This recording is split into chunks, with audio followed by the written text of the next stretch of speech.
بہت بڑی غلط فہمی یہ ہے کہ اہل حدیث اماموں کو نہیں مانتے ہیں۔ اہل حدیث کے نزدیک چاروں اماموں کو ماننا غلط ہے۔ یہ ایک بہت بڑی غلط فہمی ہے، اور اس کی سب سے بڑی وجہ کیا ہے؟ لوگوں کا اہل حدیث کی بات نہ سننا۔ آپ کو کسی کے بارے میں غلط فہمی ہے، آپ اس سے پوچھئے آپ ایسا کہتے ہو کہ نہیں کہتے ہو؟ آپ ایسا کہتے ہو، ہماری سمجھ میں یہ آ رہا ہے، کیا واقعی آپ کا مطلب بھی یہ ہے؟ لیکن آدمی کسی نہ کسی کی اڑتی اڑتی بات سنتا ہے، ان کے پاس بالکل مت جانا، ان کے سائے سے بھی دور رہنا۔ آپ ان پر جب الزام لگانے کی ہمت کر رہے ہو تو آپ کے لیے یہ بھی ضروری ہے کہ آپ ان کی صفائی سنو۔ کیا آدمی اپنے لیے پسند کرتا ہے کہ کوئی بھی آدمی کسی بھی گلی چوراہے پر کہیں بھی کسی بھی کورٹ میں اس پر الزام لگا دے اور جج اس کی سنے نہیں، کہے تم کچھ بولو مت، تمہارے پر الزام لگا ہے، سزا تم کو دے دی جاتی، جاؤ؟ کون آدمی اس کو پسند کرتا ہے؟ نہ اسلامی شریعت میں اصول ہے، نہ آج دنیا کی شریعت میں اصول ہے، نہ گھر کے جھگڑوں میں اصول اپنایا جاتا ہے کہ کسی پر بھی آپ کوئی بھی الزام لگا دیں اور اس کو اپنی صفائی میں بولنے کا موقع نہ ملے، اس سے پوچھا ہی نہ جائے کہ تمہارا کیا بولنا ہے۔ لیکن بدقسمتی سے ہوتا یہ ہے کہ اہل حدیث کے بارے میں یہی اصول اپنایا جاتا ہے، ان کے بارے میں جو بولنا ہے آپ بولو، اور ان کو بولنے کا موقع مت دو، ان کی بات مت سنو۔ یہ یک طرفہ فیصلہ، یہ انصاف اور عدل والا فیصلہ نہیں ہے۔ عدل و انصاف یہ ہے کہ آپ اگر کسی پر واقعی غلط فہمی یا واقعی دلیل کی بنیاد پر الزام لگا رہے ہو، اس کی صفائی بھی آپ سنو، اس کا کیا بولنا ہے۔ لہٰذا آج بہت ساری باتیں جو اہل حدیث کے بارے میں کہی جاتی ہیں، ان میں سے ایک بات یہ بھی ہے کہ یہ اماموں کو نہیں مانتے ہیں، یہ اماموں کی نہیں مانتے ہیں۔ ہماری بات آپ یہ سن لیں کہ ہم اماموں کو بھی مانتے ہیں اور اماموں کی بھی مانتے ہیں۔ ہماری دعوت یہ نہیں ہے کہ امت کو علماء سے آزاد کیا جائے، ہماری دعوت یہ نہیں ہے کہ اماموں کی جو خدمات امت کے سلسلے میں انہوں نے علمی اعتبار سے کی ہیں ان کو سراسر نظر انداز کر کے اپنے طور پر کچھ بھی کیا جائے۔ ہماری دعوت نہیں ہے۔ ہماری دعوت یہ ہے کہ نہ صرف یہ چار امام بلکہ ان کے علاوہ جتنے ائمہ گزرے ہیں، چاہے وہ محدثین ہوں، فقہاء ہوں، چاہے وہ اہل تفسیر ہوں یا جو بھی ہوں، جن علماء نے، اہل حق علماء نے ماضی سے لے کر آج تک جو بھی دینی خدمات کی ہیں، جو بھی علمی کام کیا ہے، ایک عام آدمی سے لے کر ایک عالم بھی اس علمی خدمت سے استفادہ کرے، اس سے فائدہ اٹھائے، کیونکہ مسلمان کے لیے وَتَوَاصَوْا بِالْحَقِّ وَتَوَاصَوْا بِالصَّبْرِ، اور اسی طرح سے ایک دوسرے سے دینی استفادہ کرنا یہ ترقی کا اور دینی اضافے کا ذریعہ ہے۔ اس سے آدمی کا علم بھی بڑھتا ہے اور ایمان بھی تازہ ہوتا ہے۔ لہٰذا یہ کہنا کہ اہل حدیث ائمہ کی بات نہیں مانتے ہیں، ان کو نہیں مانتے ہیں، ہمارے نزدیک یہ ہم پر ایک جھوٹی تہمت ہے۔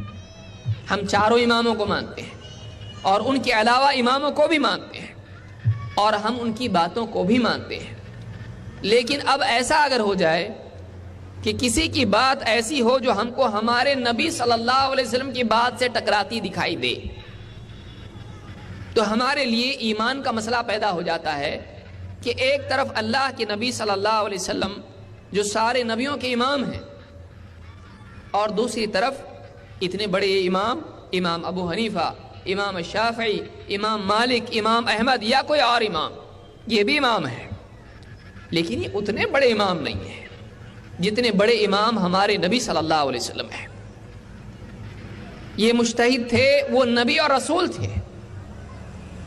آپ کا مقام، امام کا مقام آپ کے برابر نہیں ہے، ان کا اپنا مقام ہے، لیکن ان کا مقام اللہ کے نبی صلی اللہ علیہ وسلم کے برابر تو کیا، صحابی کے برابر بھی نہیں ہے۔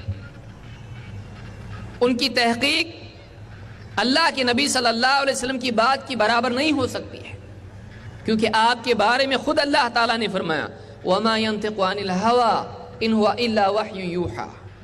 یہ جو ہمارے نبی ہیں یہ اپنی خواہش کی بنیاد پر کچھ نہیں کہتے ہیں، یہ جو کچھ کہتے ہیں یہ تو ایک وحی ہوتی ہے جو ان کے پاس بھیجی جاتی ہے. ہمارے نبی صلی اللہ علیہ وسلم کا کلام وحی کے تابع ہوتا ہے. اماموں پر وحی نہیں آتی تھی، وہ اپنی محنت سے رات دن ایک کر کے ایک علاقے سے دوسرے علاقے میں سفر کرتے تھے اور ایک ایک حدیث جمع کرنا اور لوگوں سے دین کی بات جمع کرنا، کرتے کرتے اس میں رات دن بیٹھ کر چراغ جلا کے اس میں غور و فکر کرنا اور پھر سوچ کے ایک بات کہنا، ان کا یہ کام تھا. ان کے پاس جبریل نہیں آتے تھے، ان کے پاس جبریل نہیں آتے تھے. لہٰذا یہ بہت ممکن ہے کہ ایک عالم کی کسی بات میں اس سے خطا ہو جائے. بڑے سے بڑا عالم بھی کسی مسئلے میں خطا کر جاتا ہے. اب اگر ایسا ہو کہ ہمارے نبی صلی اللہ علیہ وسلم کی بات ایک طرف اور بڑے سے بڑے عالم اور امام کی بات ایک طرف، اب اہل حدیث کے لیے جب چننے کا موقع آتا ہے، یہ چنوں یا یہ چنوں، میں انتخاب کس کا کروں؟ تو اہل حدیث کو بچپن سے تربیت دی جاتی ہے تو نبی کو نہیں چھوڑ سکتا ہے. سب کو چھوڑ دے گا چلے گا، تو نبی کو نہیں چھوڑ سکتا ہے. نہ نبی کی ذات کو چھوڑا جا سکتا ہے، نہ نبی صلی اللہ علیہ وسلم کی بات کو چھوڑا جا سکتا ہے. اس کے لیے ترجیح اور چننے کا مسئلہ آ جاتا ہے. وہ امام کو نہیں چھوڑ رہا ہوتا ہے، وہ امام کا دشمن نہیں ہوتا ہے، وہ امام کے مقام اور مرتبے کا انکار نہیں کر رہا ہوتا ہے. اب اس کو چننے کا موقع ہے، کس کی بات چنے؟ وہ اللہ کے نبی صلی اللہ علیہ وسلم کی بات چنے، امام کی بات چنے. ایمان کا تقاضا یہ ہے کہ وہ نبی کی بات کو چنے، کیونکہ اگر نبی کو اس نے چھوڑ دیا اور بڑی سے بڑی شخصیت کو اس نے چن لیا، قیامت کے دن اللہ کے پاس کیا جواب دے گا؟ اللہ کے نبی صلی اللہ علیہ وسلم خود فرما چکے ہیں، لو بدا لکم موسیٰ فاتبعتموه وترکتمونی لضللتم عن سواء السبیل ولو كان موسیٰ حیا وادرک نبوتی ما حل له الا ان يتبعنی. ہمارے نبی صلی اللہ علیہ وسلم کہہ چکے ہیں تم کو چننے کا اصول تمہارے پاس کیا ہونا چاہیے. ہم نیا اصول نہیں بنا سکتے، ایسا کرو، ایسا چنو، ویسا کرو، ہم نہیں کر سکتے. ہمارے نبی صلی اللہ علیہ وسلم ہم کو اصول دے کے گئے. امام الدارمی نے اس کو نقل کیا ہے اور مسند احمد میں بھی یہ روایت موجود ہے. کیا حکم ہے ہمارے نبی کا؟ لو بدا لکم موسیٰ، اگر موسیٰ تم پر ظاہر ہو جائیں یا ہو جاتے، موسیٰ علیہ السلام آ جاتے اور تم ان کے پیچھے چلنے لگ جاتے، ان کے پیچھے ان کی اتباع کرنے لگ جاتے اور مجھ کو چھوڑ دیتے، وترکتمونی لضللتم عن سواء السبیل، اگر موسیٰ ظاہر ہو جائیں اور تم ان کے پیچھے چلنے لگو اور مجھے چھوڑ دو تو تم صراط مستقیم سے بھٹک جاؤ گے. نبی کریم صلی اللہ علیہ وسلم کے مقابلے میں موسیٰ علیہ السلام کو بھی نہیں چن سکتے ہیں، جو کہ خود نبی اور اللہ سے کلام کرنے والے، اللہ کا کلام سننے والے تھے. ہمارے نبی کو چھوڑ کر دوسرے نبی کو بھی نہیں چنا جا سکتا ہے، تو غیر نبی کو کیسے چنا جا سکتا ہے؟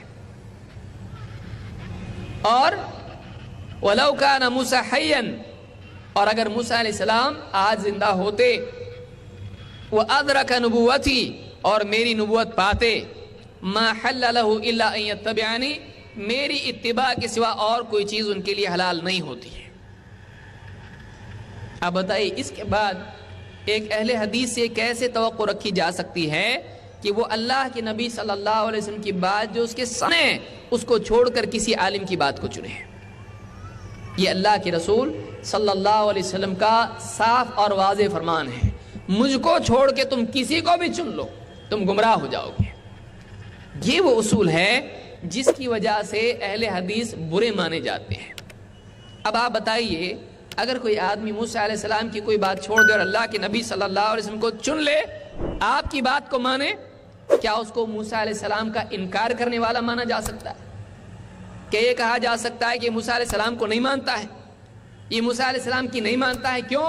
اس لیے کہ اللہ کے نبی صلی اللہ علیہ وسلم کا خود یہ حکم ہے، میرے سوا تم کسی کو نہیں چن سکتے، میرے سوا کسی کی بات کو تم نہیں چن سکتے، آپ کے مقابلے میں کسی کی نہیں مانی جائے گی، یہ خود آپ بتا چکے ہیں. اس علم کے بعد کیسے ایک مسلمان سے اہل حدیث چھوڑ دیجئے؟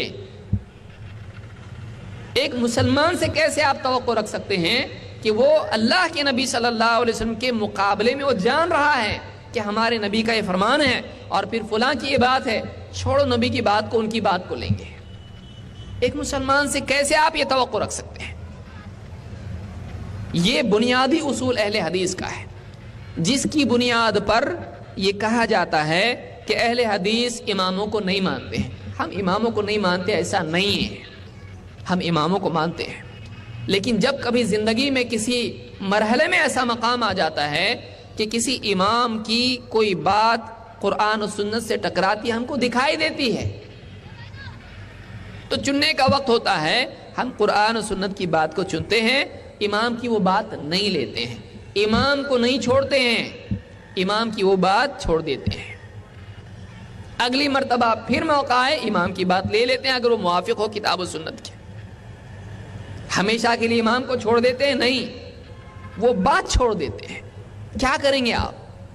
قرآن میں اللہ تعالیٰ نے ماں باپ کی خدمت اور ان کے ساتھ سلوک کا حکم دیا ہے، ماں باپ کا حکم ماننا چاہیے، یہ تو قرآن میں آیا ہے۔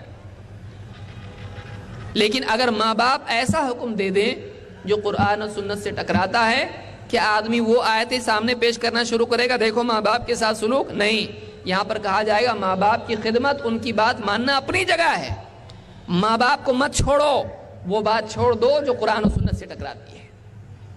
ان کی بات چھوڑنے والا ماں باپ کا نافرمان نہیں کہلائے گا، ان کی بات چھوڑنے والا جو قرآن و سنت سے ٹکراتی ہے ماں باپ کا چھوڑنے والا نہیں قرار پائے گا۔